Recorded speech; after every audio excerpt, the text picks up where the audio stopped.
નમસ્કાર દર્શક મિત્રો, ફાસ્ટ ન્યૂઝ ઇવનિંગ બુલેટિનમાં હું ઉદય રાવલ આપનું સ્વાગત કરું છું।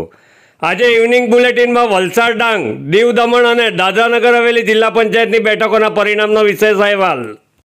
26 વલસાડ ડાંગ લોકસભા બેઠક ઉપર ભાજપ ઉમેદવાર ધવલ પટેલ પ્રથમ રાઉન્ડથી જ લીડ સાથે આગળ વધી રહ્યા હતા।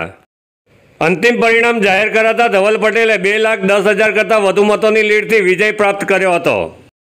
સત્તાવાર જાહેરાત બાદ ભાજપ સંગઠનના હોદ્દેદારો અને કાર્યકર્તાઓએ ધવલ પટેલને અભિનંદન પાઠવ્યા હતા। ભાજપ ઉમેદવાર ધવલ પટેલે સૌ કાર્યકર્તા અને મતદારોનો આભાર પ્રગટ કર્યો હતો। જીત તો પૂરેપૂરો શ્રેય કોઈને જતો હોય તો મારા કર્મઠ કાર્યકર્તાઓ, અમારી ચૂંટાયેલી પાર્ટ, ધારાસભ્ય અને મતદારોને પૂરેપૂરો શ્રેય આ જીતનો જાય છે। અમે જેટલા પણ વાયદાઓ વલસાડ લોકસભામાં અમારા કેમ્પેન દરમિયાન કર્યા હતા એ દરેક વાયદાનું પૂર્ણ કરવાનું કામ અમે આવનારા 5 વર્ષમાં કરવાના છે। જેમ મોદી સાહેબ વિકસિત ભારતનું સંકલ્પ લઈને ચાલ્યા છે એ રીતે જ અમે ઉત્તમથી ઉત્તમ વિકસિત વલસાડ પણ બનાવવા જઈ રહ્યા છીએ। ચૂંટણી પરિણામ બાદ કોંગ્રેસ ઉમેદવાર અનંત પટેલે પરિણામનો સ્વીકાર કરી મતદારોનો આભાર પ્રગટ કર્યો હતો। વલસાડ ડાંગ લોકસભા 26 પર ખૂબ મહેનત કરી અને લોકોના ખૂબ ઉત્સાહ સાથે ખૂબ ઝઝૂમીને ચૂંટણી લડ્યા અને જે પરિણામ આવ્યું છે તે પરિણામ અમે સ્વીકારીએ છીએ। અમારી જ્યાં પણ ભૂલ હશે અને અમારી સાથે રહેલા તમામ મતદારો અને જે લોકશાહીને ટકાવી રાખવા માટેનું જે મતદાન થયું તે બદલ અમે આભાર પણ માનીએ છીએ। અમારી જ્યાં પણ ભૂલ હશે, જ્યાં કચાશ હશે, ત્યાં ફરી પાછા અમે લોકોની વચ્ચે આવીને લોકોની સાથે રહીને ફરી આંદોલનના રસ્તે ચાલીને કોઈ પણ સમસ્યા હોય સમસ્યાના નિરાકરણ માટે, અન્યાયના વિરોધમાં ન્યાય મેળવવા માટે અમારી લડત ચાલુ રાખીશું। સંઘ પ્રદેશ દીવ દમણ બેઠક ઉપર અપસેટ સર્જનાર ઉમેશભાઈ પટેલ 7,226 મતોથી ભારતીય જનતા પાર્ટીના લાલુભાઈ પટેલને હરાવી વિજય થયા છે। દીવ દમણ બેઠક ઉપર વિજેતા જાહેર થયા બાદ ઉમેશભાઈ પટેલે જણાવ્યું હતું કે લોકોની સમસ્યાનો ઉકેલ લાવવો અને દીવ દમણ બેઠકનો વિકાસ કરવો તેઓની પ્રાથમિકતા રહેશે। જીત જનતાની છે અને આ જીત જે છે એ જનતાને જ સમર્પિત છે। હું એકલો માણસ હતો, હું તો એકલો જ લડતો હતો। જનતાએ ખૂબ પ્રેમથી વોટ આપ્યા છે અને અહીંયા જે તાનાશાહી હતી, લોકો જે આક્રોશિત હતા અને આનાથી આપણે લેસન બી લેવાનું છે।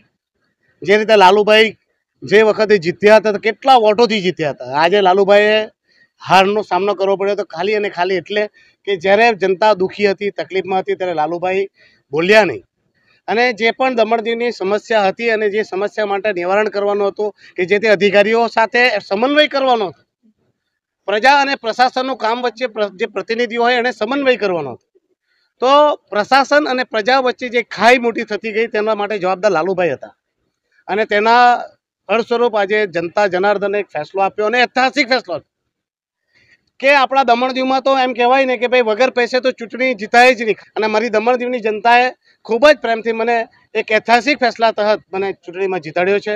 તો આપ સૌના માધ્યમથી મારી દમણ દીવની જનતાને તહે દિલથી આભાર વ્યક્ત કરું છું અને તેમને વિશ્વાસ અપાવું છું કે હું તમારો જનપ્રતિનિધિ, તમારો નોકર બનીને, તમારો સેવક બનીને 5 વર્ષ સુધી હું સતત કામ કરતો રહીશ।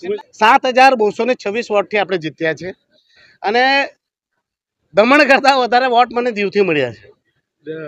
દીવમાં મને લગભગ 7,000થી વધારે વોટ દમણ દીવ બેઠક ઉપર પરિણામ જાહેર થયા બાદ ભાજપ ઉમેદવાર લાલુભાઈ પટેલે પ્રજાનો ચુકાદો શિરોમાન્ય કરી જ્યાં કચાશ રહી ગઈ હશે ત્યાં કચાશ દૂર કરવાનો પ્રયાસ કરીશું તેમ જણાવ્યું હતું। જનતા આધાર છે, જનતા ઉપર આપણે છોડી મૂકેલું, આપણે કામ તો કર્યા છે। 3 વાર સાંસદ બનાવ્યો, મને સરપંચ બી હતો, લોકોના કામ કર્યા, હજી બી કામ કરીશ લોકોના, એવું કઈ નથી। અરજીત થાય સ્વીકારવા પડે આપણે નહીં। દીવની આજે હાર થઈ ને દીવથી થઈ, અમે રહી ગયા તો લોકોને શું પૂછવાનું, એ કમી હશે તો એ લોકોને ખબર, આપણે તો દરેક કામ કર્યું છે ને કરવાના છે। દાદરાનગર હવેલી લોકસભા બેઠક ઉપર ફરી એકવાર ભાજપનો ભગવો લહેરાયો હતો। ભાજપ ઉમેદવાર કલાબેન ડેલકરનો ઐતિહાસિક લીડથી વિજય થયો હતો।